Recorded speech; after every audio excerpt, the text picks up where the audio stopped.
خاکه تاسو ته اورم دا به ډېرو ملګرو لوستلي مې وي. د دې خاکې نوم دی پي ډي ملنګ. د ادبي اساتذه کرامو خیال دی چې د خپل عهد د لیکونکي د پند په اړه رای قایمول د فعل معیوب نه مخکې لامبل دي.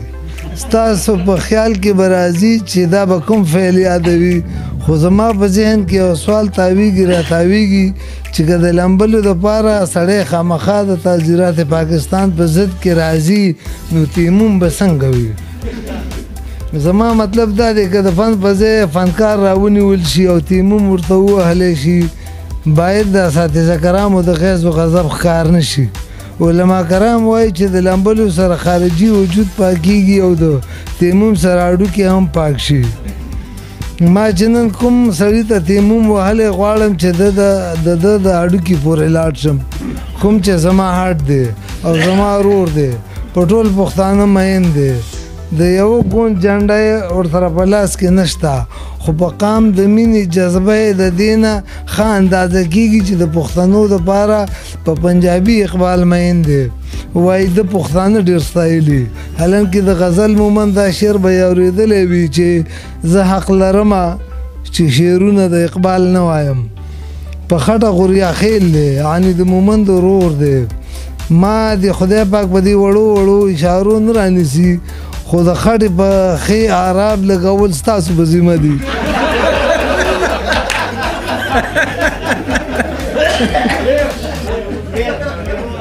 چې زور ښه دی که پیښه د قبایلیت په چکرو کې پرېوتل د هیچ چا په ګټه نه دي. ټول پښتانه یو وجود دی، خو د هرې قبیلې دود دستور رسمونه رواجونه روایات او په تیره په ټولنیز ژوند کې د دوی د ځانګړي سیاسي علمي ادبي ونډې نه دستبرداره او لا تعلقه پاتې کېده هم اسانه نه ده. زه دا نه وایم چې دا د مومند او خلیلو ادب دی، دا د یوسفزو ابریدو ورکزو باجوړو پلانو استادان په دې دومره بد ګڼي چې له ډېره سخته یې ورله لاکنځل هم نه ده تخلیق کړي. خو حمزه بابا وایي حسن خو دی یو، خو په بار چې مینېږم دا د خپل وجود خورا زه راټولوم. قلم چې اول د ساهو لیکونکو مرکې ته په مکتب کې داخل شو نو قلندر صاحب هلته د ادبیاتو استاد و، خو د دې اقرب ناروا شه که ټکي په مزغو پورې نښتې وي. مثلا په دې اوس هم نه پوهېږي چې د قلندر صاحب په شخصیت جمال غالب وکړو جلال. خو یو ورځ چې اجلاس ختم شو قلندر صاحب وویل ډېرې ورځې وشوې غانب نه راځي. چا ورته وویل د هغه ډیوټي لرې لګېدلې ده ځکه. ما په څنګ کې د یو دانشور نه تپوس وکړو قلندر صاحب څوک یادوي؟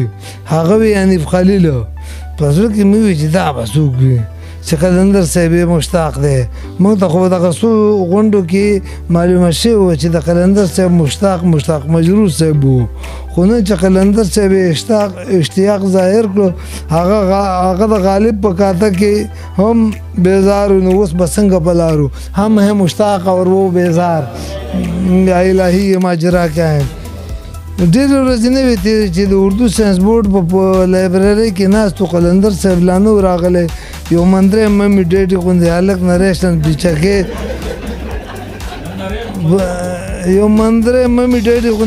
نریشن بیچکې په تندي پروت حال ته په پوړو راوخوتو. لاس کې ورسره څلور شپږ کتابونه و، سترګې مې پې خوږې شوې، حالانکې پوستکې سپین نه و.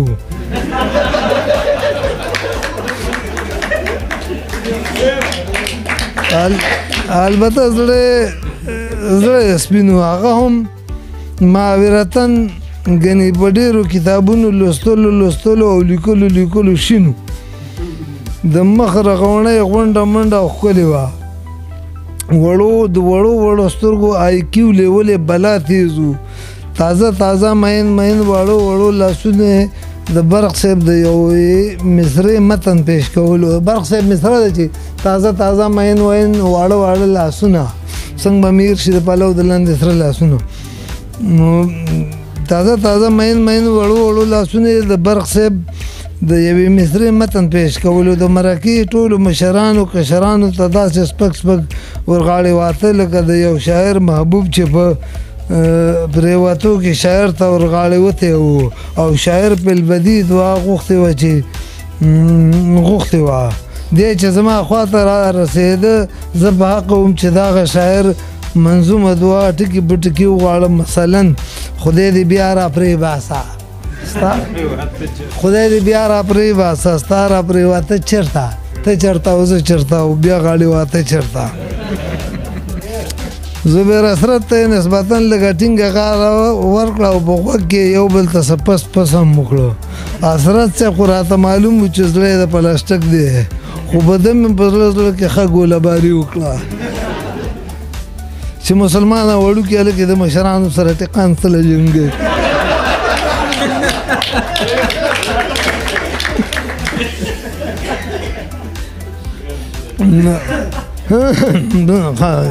ګویا چې مسلمان وړوکي هلکې د مشرانو سره ټقان سره جنګوي او دې دومره قین ته ساجد دی وغیره وغیره. خو چې قلندر صاحب راغلو اجلاس شروع شو د دې اختلافي نکتې مې واورېدې محسوس مې کړه چې رښتیا خبره ده اس د موږي په زور شڼېږي. دا مش خلیل صاحب د بڼ طوطي دی او دی قرآن او حدیث نه پسې د پټې خزانې په صداقت ایمان راوړی چونکې د قلندر صاحب د سکول ابتاټ اکثر ملګري د پټه خزانه فی المیزان په چابلي کې ناست او قلندر صاحب ورته علم کل ښکارېده. نو تر څو چې هغوی بقي د حیات و زمونږ تله د رحمان بابا د یو شعر په رڼا کې دومره درانه وه چې دوی یې لکه د ستورو اسمان ته ورسول. په فطري توګه چې د ده ماضي او حال ته ګورم د ځمکې او اسمان فرق محسوسوم چې د دومره شریر دومره شوخ و شنګ داسې شاطر جمله باز دومره بردبار او تحمل مزاجه څنګه کیدی شي آخر. فاروق براق ورته ګډوری وایي. زمونږ کلي ته جوړه راغلي وو په هغه شپه له مردانه فیض الوهاب فیض عبدالرؤف عارف ساحل یوسفزی آفتاب بدر او روخان یوسفزی هم راغلي وو چې دوی او چې ډوډۍ وخوړی شوه زمونږ په یو کلیوال شاعر خبر شوی و چې شاعران راغلو. څه وخت بس هغه وویل زما یو غزل دی. ده وویل هله ارشاد خو چا ته یې سترګه وهلې وه مسې هغه پکې راودانګل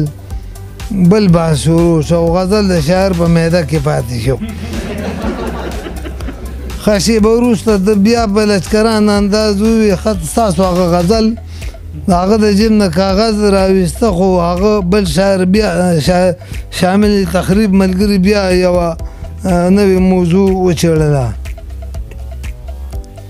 او بیا ښه ډېر وخت بحث وشو.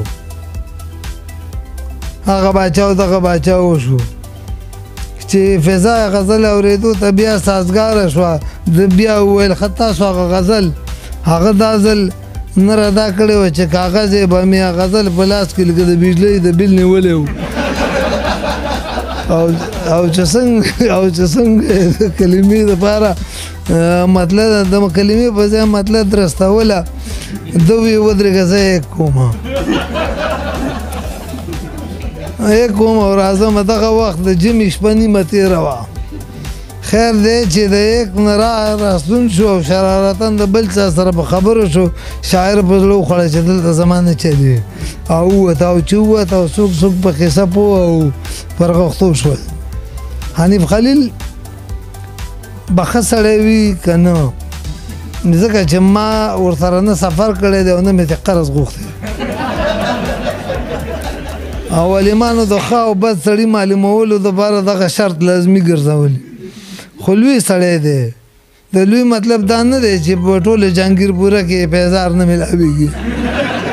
خو دومره مندری هم نه دی چې واسکټ ورسره بدي ښکاري یعنې دنګ لوړ او پلن نه دی خو له کرداره معنوي شخصیت عالم حاله دی. ټول ټال 15 فوټه بني ادم دی او بني ادم مې ورته ځکه وایي چې د ډاروین د تحقیق برعکس ځان ادمزاد ګڼي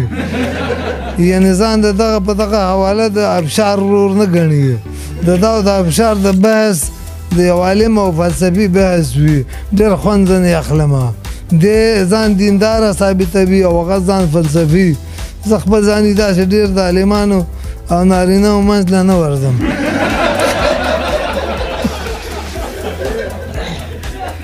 خو دواړو انګریزي ادب لوستی دی ده خو پکې د شپږمو کتابونه هم چاپ کړي دي ګویټی به کم از کم دواړو لوستی وي هغه وایي د چا سره چې ساینس او آرټ شته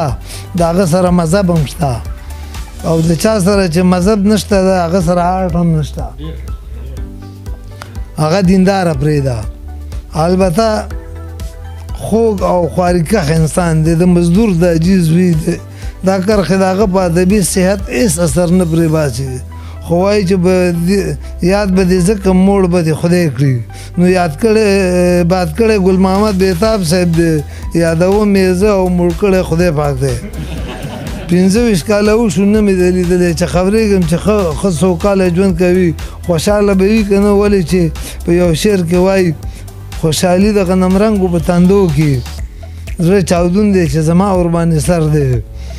د ډاکټریټ موضوع یې په پښتو ادب کې ترقي پسندي وه نن سبا یې د قاضي اعظم پوهنتون اسلام آباد د مطالعه پاکستان څانګې ډایرکټر دی بیا هم ملنګ سړی دی او د یارانو یار دی ساحل صاحب چې کله په تخیل کې په کچکول پتري ووهل نو ګنډلو ته کېناست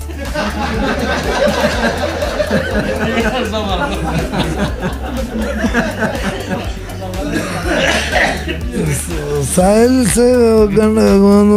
کچکول پتري و نو ګنډلو ته کېناست خو ده هغه خیال عملي کو د ادبي بزرګانو داسې استانه به نه وي چې ده به ترې د پښتنو دپاره ګټه نه وي راوړي د پښتونخوا او پنجاب د یونیورسټو ادبي فیکلټۍ د شوګیرو او د مطالعاتي سرګرمو ګواهانې دي د حنیف خلیل احساسات او تجربې په ساینسي بنیاد تجزیه کول زما کار نه دی ځکه چې زما نه دونه مازغه شته نه پوهه خو دې سړي د خپل مزل د حصول په خاطر د خپلې که نه زما نه مازغه شته او نه په دې قصو باندې زه پوهېږم خو د دې سړي د خپل منزل د حصول په خاطر د خپلې جبلي سرچشمې په تیزو توندو غوښتنو مدام پښی ښودي او زما په خیال دا د کمال رشت تدبر دی ما د تدبر په ځای منصوبه بندي لیکله خو قلم ویل تدبر صحیح دی که کل وګڼل شي نو ټولې